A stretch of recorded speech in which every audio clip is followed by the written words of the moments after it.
10 rokov chátrajúca bývalá materská škola na Šidlovci by po rekonštrukcii mala zabezpečiť bývanie pre 10 týraných žien s deťmi.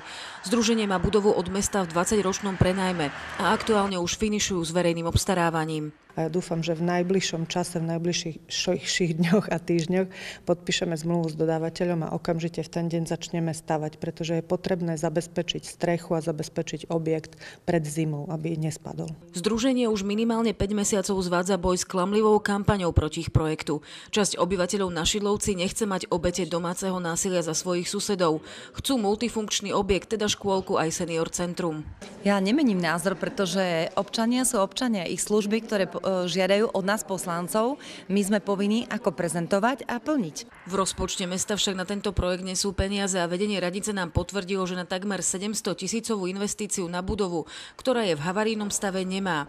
Odbor grantov na úrade vlády uvoľnil na realizáciu tohto projektu už viac ako 150 000 eur. Momentálne neexistujú žiadne zákonné prekážky, aby projekt nemohol pokračovať ďalej v realizácii.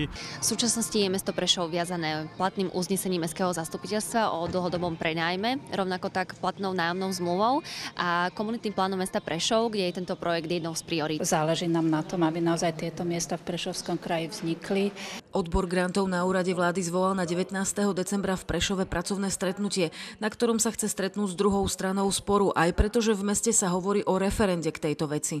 Považovala by som ho za referendum protiprávne a protiústavné, lebo vlastne ohrozuje aj tie základné práva, ktoré máme, pretože my už máme uzavretú platnú nájomnú zmluvu. Chceme sa uistiť, že podstata problému spočíva či už vo rozdielnom záujme využití daného objektu, alebo iba v tom, že je odpor voči umiestneniu takéhoto bezpečného ženského domu v danej oblasti. Podľa sociologičky ide o netolerantnosť a predsudky. Tie ženy presvedčia o tom, že sa nemajú čoho obávať. Združenie pracuje s viac ako 300 klientkami. Pre prípad vyhrotených situácií má k dispozícii pre obete domáceho násilia len jeden trojizbový byt, ktorý na krajské mesto nestačí. Úrad vlády navyše tvrdí, že takéto domovy na Slovensku chýbajú a z nich ďalších bude podporovať. Diana Murziková, RTVS.